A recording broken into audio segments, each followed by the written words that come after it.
Good evening. We are continuing with our book club from St. Andrew's United Methodist Church. My name is Stacey Thomas. We are continuing with our book, Because of Winn, Dixie by Kate DiCamillo. Okay. Tonight we are on chapter number 17, and we'll read 17 through 21. And tomorrow night we will come back and finish the book. The recordings of all the readings are online. You can find us on our Facebook page at St. Andrew's United Methodist Church, all spelled out of Garner. And you can catch up and finish up the book with us. My friend Miss Mary is waving, so we're going to wave back to her and tell her hey. So we're going to get started on reading our book, Because of Winn, Dixie, chapter 17. Well, Litmus came home from the war, said Miss Franny, as she went on with her story, and found himself alone. And he sat down on what used to be the front step of his house, and he cried and cried. He cried just like a baby.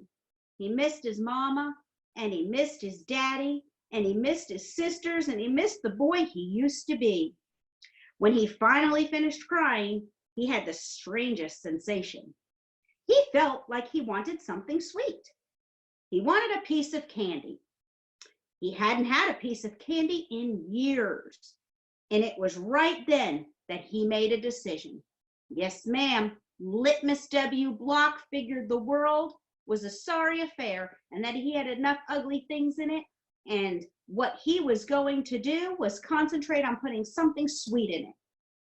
He got up and started walking. He walked all the way to Florida. And the whole time he was walking, he was planning. Planning for what, I asked. Why, planning the candy factory. Did he build it, I asked. Of course he did. It's still standing out on Fairville Road. That old building, said Amanda. That big spooky one? It's not spooky, said Miss Franny. It was the birthplace of the family fortune. It was there that my great-grandfather manufactured the Litmus lozenge, a candy that was famous the world over. I've never heard of it, said Amanda. Me either, I said. Well, said Miss Franny, they aren't made anymore. The world, it seemed, lost its appetite for Litmus lozenges, but I still happen to have a few. She opened the top drawer of her desk. It was full of candy. She opened the drawer below that. It was full of candy, too. Miss Franny Block's whole desk was full of candy. Would you care for a Litmus lozenge? She asked Amanda and me. Yes, please, said Amanda. Sure, I said. Can Winn Dixie have one, too? I never known a dog that cared much for hard candy, said Miss Franny, but he is welcome to try one. Miss Franny gave Amanda one Litmus lozenge and me two. I unwrapped one and held it out to Winn Dixie. He sat up and sniffed it and wagged his tail, and he took the candy from between my fingers real gentle. He tried to chew on it, and when that didn't work, he just swallowed the whole thing in one big gulp. Then he wagged his tail at me. He lay back down. I ate my Litmus lozenge slow. It tasted good. It tasted like root beer and strawberry and something else I didn't have a name for, something that made me feel kind of sad. I looked over at Amanda. She was sucking on her candy and thinking hard.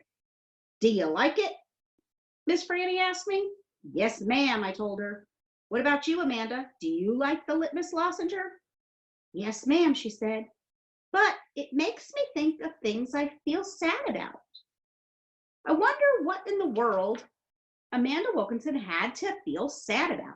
She wasn't new to town. She had a mama and a daddy, and I had seen her with them in the church. There's a secret ingredient in there, Miss Franny said. I know it, I told her. I can taste it. What is it? Sorrow, Miss Franny said. But everybody can taste it. Children especially seem to have a hard time knowing it's there. I taste it, I said.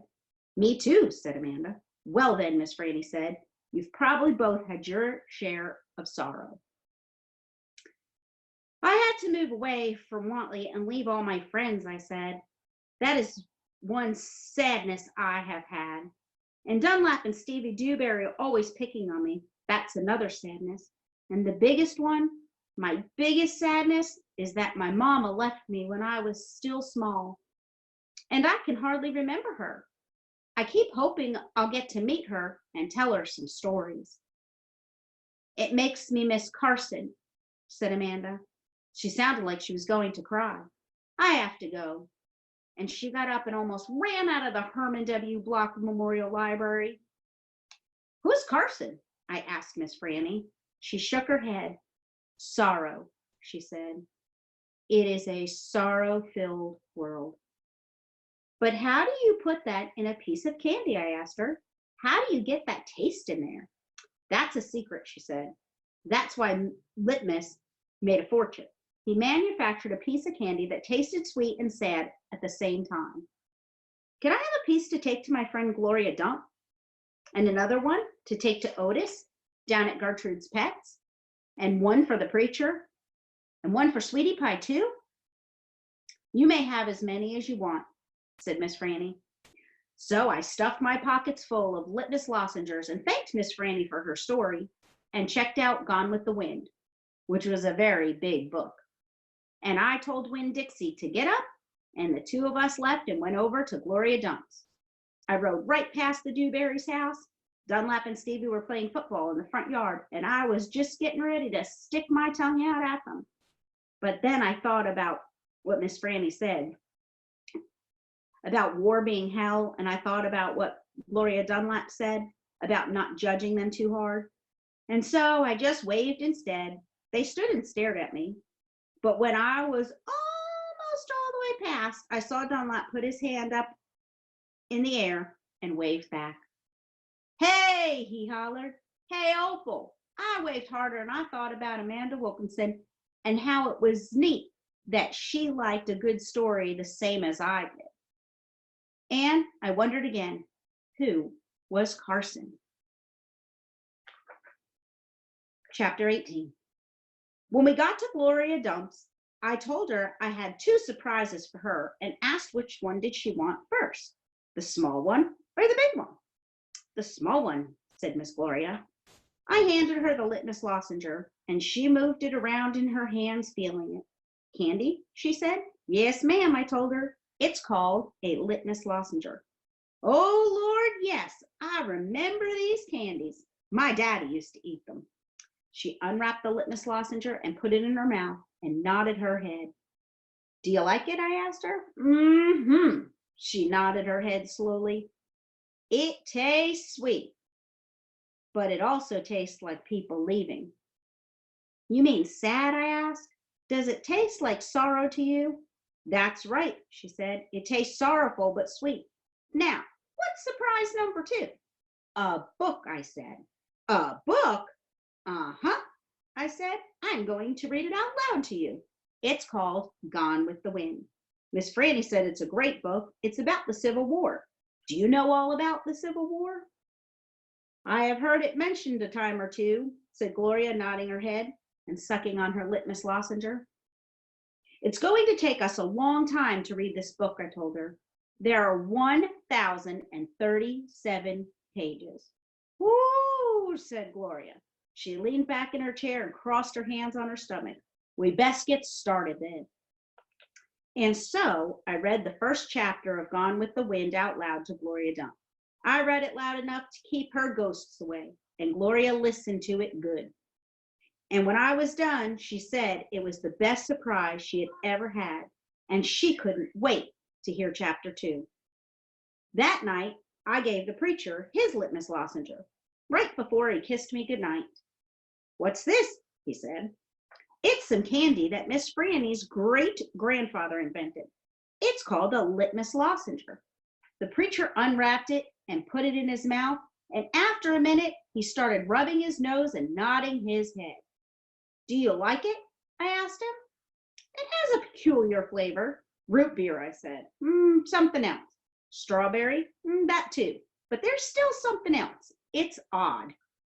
I could see the preacher getting further and further away. He was hunching up his shoulders and lowering his chin and getting ready to pull his head inside his shell. It almost tastes A little melancholy, he said. Melancholy? What's that? Sad, said the preacher, and he rubbed his nose some more. It makes me think of your mother. When Dixie sniffed at the candy wrapper in the preacher's hand, it tastes sad, he said, and he sighed. It must be a bad batch. No, I told him, and I sat up in bed. That's the way it's supposed to taste. Litmus came back from the war, and his whole family was dead. His daddy died fighting, and his mom and sisters died from a disease, and the Yankees burned his house down. And Litmus was sad, very sad. And what he wanted more than anything in the whole world was something sweet. So he built a candy factory, and he made Litmus lozenges. And he put all the sad he was feeling into that candy. My goodness, said the preacher. Winn Dixie snuffed the candy wrapper out of the preacher's hand and started chewing on it. Give me that, I said to Winn Dixie, but he wouldn't give it up. I had to reach inside his mouth and pull it out. You can't eat candy wrappers, I told him. The preacher cleared his throat. I thought he was going to say something important, maybe tell me another thing that he remembered about my mama. But what he said was, Opal, I had a talk with Miss Dewberry the other day. She said that Stevie says that you called him a bald-headed baby. It's true, I said I did. But he calls Gloria Dump a witch all the time, and he calls Otis retarded. And once he even said that his mama said I shouldn't spend all my time with old ladies. That's what he said. I think you should apologize, said the preacher. Me? I said. Yes, he said, you. You tell Stevie you're sorry if you said anything that hurt his feelings. I'm sure he just wants to be your friend. I don't think so, I told him. I don't think he wants to be my friend. Some people have a strange way of going about making friends, he said. You apologize. Yes, sir, I said. And then I remembered Carson. Daddy, I said, do you know anything about Amanda Wilkinson? What kind of thing? Do you know something about her and somebody named Carson? Carson was her brother. He drowned last year. He's dead? Yes, said the preacher. His family is still suffering a great deal. How old was he? 5, said the preacher. He was only 5 years old. Daddy, I said, how could you not tell me about something like that? Other people's tragedies should not be the subject of idle conversation. There was no reason for me to tell you. It's just that I needed to know, I said, because it helps explain Amanda. No wonder she's so pinch-faced. What's that? Said the preacher. Nothing, I said. Good night, Indiana Opal, the preacher said. He leaned over and kissed me, and I smelled the root beer and the strawberry and the sadness all mixed together on his breath. He patted Winn Dixie on the head and got up and turned off the light and closed the door. I didn't go to sleep right away. I lay there and thought how life was like a litmus lozenger, how the sweet and the sad were all mixed up together, and how hard it was to separate them out. It was confusing. Daddy, I shouted. After a minute, he opened the door and raised his eyebrows at me. What was that word you said? The word that meant sad? Melancholy, he said. Melancholy, I repeated. I liked the way it sounded. Like there was music hidden somewhere inside it. Good night now, the preacher said. Good night, I told him back. I got up out of my bed and unwrapped a litmus lozenger, and I sucked on it hard and thought about my mama leaving me. That was a melancholy feeling. And then I thought about Amanda and Carson, and that made me feel melancholy too. Poor Amanda and poor Carson. He was the same age as Sweetie Pie, but he would never get to have his 6th birthday party. Chapter 19. In the morning, me and Winn Dixie went down to sweep the pet store, and I took a litmus lozenger for Otis. Is it Halloween? Otis asked when I handed him the candy. No, I said. Why? Well, you're giving me candy. It's just a gift, I told him, for today. Oh, said Otis. He unwrapped his litmus lozenger and put it in his mouth, and after a minute, tears started rolling down his face. Thank you, he said. Do you like it? I asked him. He nodded his head. It tastes good, but it also tastes a little bit like being in jail. Gertrude? Gertrude squawked. She picked up the litmus lozenge wrapper in her beak and then dropped it and looked around. Gertrude? She screamed again. You can't have any, I told her. It's not for birds. Then real quick, before I lost my nerve, I said, Otis, what were you in jail for? Are you a murderer? No, ma'am, said Otis. Are you a burglar? No, ma'am, Otis said again. He sucked on the candy and stared down at his pointy-toed boots. You don't have to tell me, I said. I was just wondering.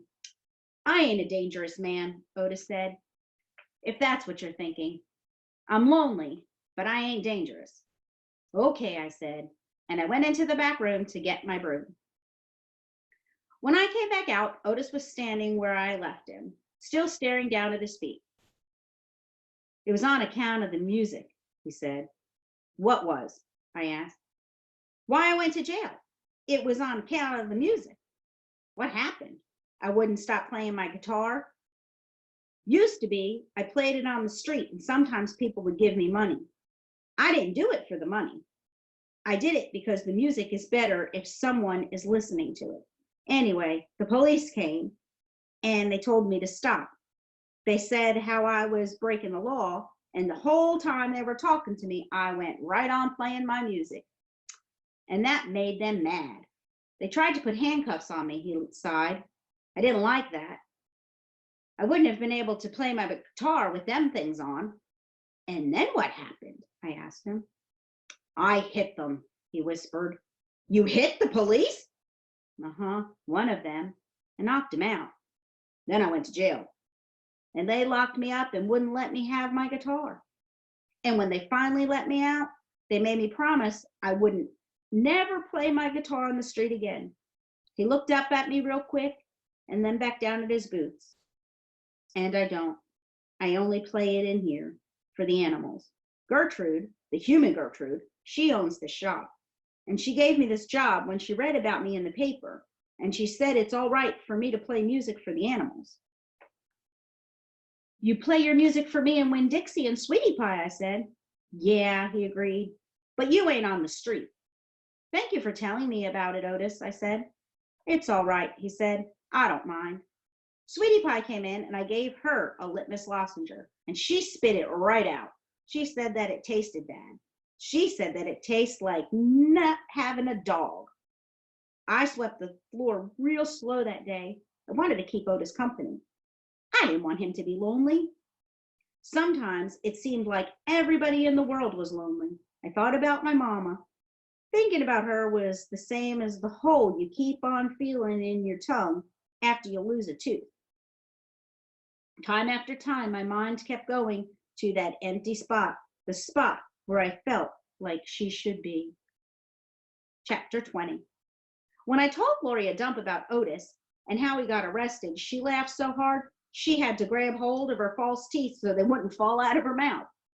Hoo-wee, she said when she finally done laughing. You sure are some dangerous criminal. He's a lonely man, I told her. He just wants to play his music for somebody. Gloria wiped her eyes with the hem of her dress. I know it, sugar, she said, but sometimes things are so sad, they get to be funny. You know what else, I said, still thinking about sad things? That girl I told you about, the pinch-faced one, Amanda? Well, her brother drowned last year. He was only 5 years old, the same age as Sweetie Pie Thomas. Gloria stopped smiling and she nodded her head. I remember hearing about that, she said. I remember hearing about a little drowned boy. That's why Amanda's so pinch-faced, I said. She misses her brother. Most likely, Gloria agreed. Do you think everybody misses somebody? Like I miss my mama? Mm-hmm, said Gloria, and she closed her eyes. I believe sometimes that the whole world has an aching heart. I couldn't stand to think about sad things that couldn't be helped anymore, so I said, do you want to hear some more Gone with the Wind? Yes, indeed, Gloria said. I have been looking forward to it all day. Let's see what Miss Scarlet is up to now. I opened up Gone with the Wind and started to read. But the whole time I was thinking about Otis, worrying about him not being allowed to play his guitar for people. In the book, Scarlett was looking forward to going to a big barbecue where there was going to be music and food. That's how I got the idea. That's what we need to do, I said, and I slammed the book shut. When Dixie's head shot up from underneath Gloria's chair, he looked around all nervous like. Huh? Said Gloria Dump. Have a party, I told her. We need to have a party and invite Miss Franny Block and the preacher and Otis can play his guitar for everybody. Sweetie Pie can come too. She listens to his music good. We who? Gloria asked. We, me and you. We can make some food and have the party right here in your yard. Said Gloria Dump. We could make peanut butter sandwiches and cut them into triangles to make them look fancy. Lord, said Gloria Dump. I don't know if the whole world likes peanut butter as much as you and me and this dog. Okay, then, I said. We could make egg salad sandwiches. Adults like those. You know how to make egg salad? No, ma'am, I said. I don't have a mom around to teach me things like that. But I bet you know. I bet you could teach me, please. Maybe, said Gloria Dump, and she put her hand on Winn-Dixie's head. She smiled at me. I know she's telling me yes. Thank you, I said. I went over and I hugged her. I squeezed her hard. Winn-Dixie wagged his tail and tried to get in between the two of us. He couldn't stand being left out of anything. It's going to be the best party ever, I told Gloria. You got to make me one promise, though, Gloria said. All right, I told her. You got to invite them Dewberry boys. Dunlap and Stevie? Ain't gonna be no party unless you invite them. I have to? Yes, said Gloria Dump. You promise me. I promise. I said, I didn't like the idea, but I promised. I started inviting people right away. I asked the preacher first. Daddy, I said. Oh, boy, the preacher said back. Daddy, me and Winn-Dixie and Gloria Dump are having a party. Well, said the preacher, that's nice. You have a good time. Daddy, I said, I'm telling you because you're invited. Oh, said the preacher, and he rubbed his nose. I see. Can you come? I asked him, and he sighed. I don't see why not, he said. Miss Franny Block took to the idea right away. A party, she said, and clapped her hands together. Yes, ma'am, I told her. It will be kind of like the barbecue at 12 Oaks in Gone with the Wind. Only it's not going to be as many people, and we're going to serve egg salad sandwiches instead of barbecue. That sounds lovely, said Miss Franny. And then she pointed at the back of the library and whispered, maybe you should ask Amanda too. She probably won't want to come, I said. She doesn't like me very much. Ask her and see what she says, Miss Franny whispered. So I walked to the back of the library and asked Amanda Wilkinson in my best manners voice to please come to my party. She looked around all nervous and stuff. A party, she said. Yes, I said.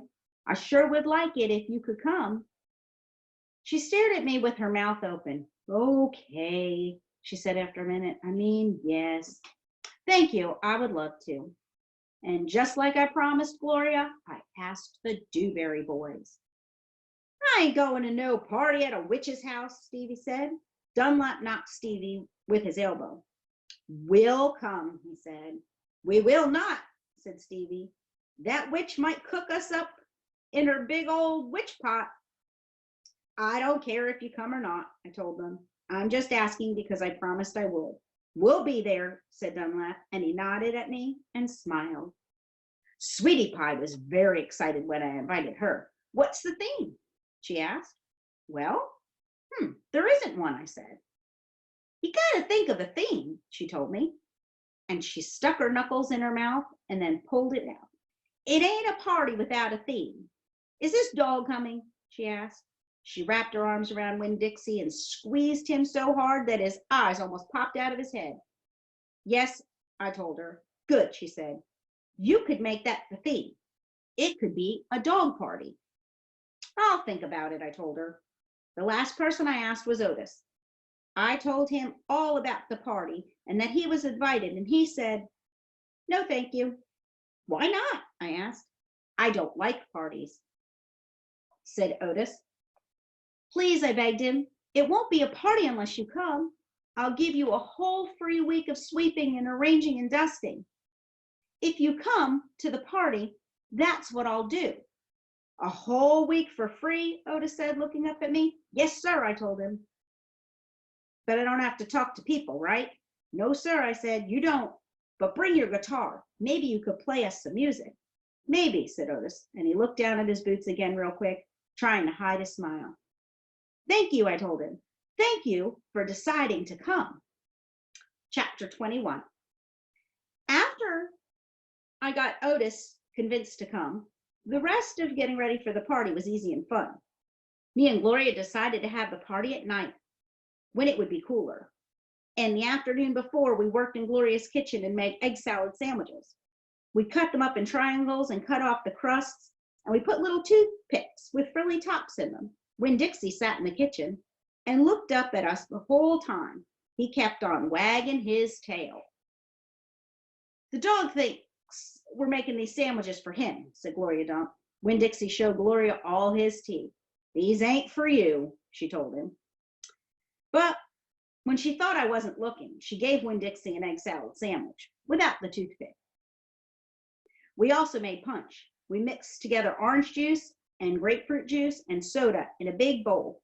Gloria called it dump punch. She said she was world famous for it, but I had never heard of it before. The last thing we did was decorate the yard all up. I strung pink and orange and yellow crepe paper from the trees to make it look fancy. We also filled up paper bags with sand and put candles in them. And right before it was time for the party to start, I went around and lit all the candles. It turned Gloria Dump's yard into a fairyland. "Mm-hmm," said Gloria Dump, looking around. "Even somebody with bad eyes can tell it looks good." It did look pretty. It looked so pretty that it made my heart feel funny, all swollen and full, and I wished desperately that I knew where my mama was so she could come to the party too. Miss Franny Block was the first person to arrive. She was wearing a pretty green dress that was all shiny and shimmering, and she had on high-heeled shoes that made her wobble back and forth when she walked. Even when she was standing still kind of swayed, like she was standing on a boat. She was carrying a big bowl full of litmus lozenges. "I brought a little after-dinner treat," she said, handing the bowl to me. "Thank you," I said. I put the bowl on the table next to the egg salad sandwiches and the punch. Then I introduced Miss Franny to Gloria, and they shook hands and said polite things to each other. And then Sweetie Pie's mother came by with Sweetie Pie. Sweetie Pie had a whole handful of pictures of dogs that she had cut from magazines. "It's to help you with your theme," she said. "You can use them to decorate." I brung tape too, and she started going around taping the pictures of the dogs to the trees and the chairs and the table. "She ain't talked about nothing but this party all day long," said her mother. "Can you walk her home when it's over?" I promised that I would, and then I introduced Sweetie Pie to Miss Franny and to Gloria, and right after that the preacher showed up. He was wearing a coat and tie and looked real serious. He shook Gloria Dump's hand and Miss Franny Block's hand and said how pleased he was to meet them both and how he had heard nothing but good things about them, both of them. He patted Sweetie Pie on the head and said it was good to see her outside of church. And the whole time, when Dixie was standing right in the middle of everybody, wagging his tail so hard that I thought for sure he would knock Miss Franny right off her high heels. Amanda Wilkinson came, and she had her blonde hair all curled up, and she looked shy and not as mean as usual. And I stood real close to her and introduced her to Gloria Dump.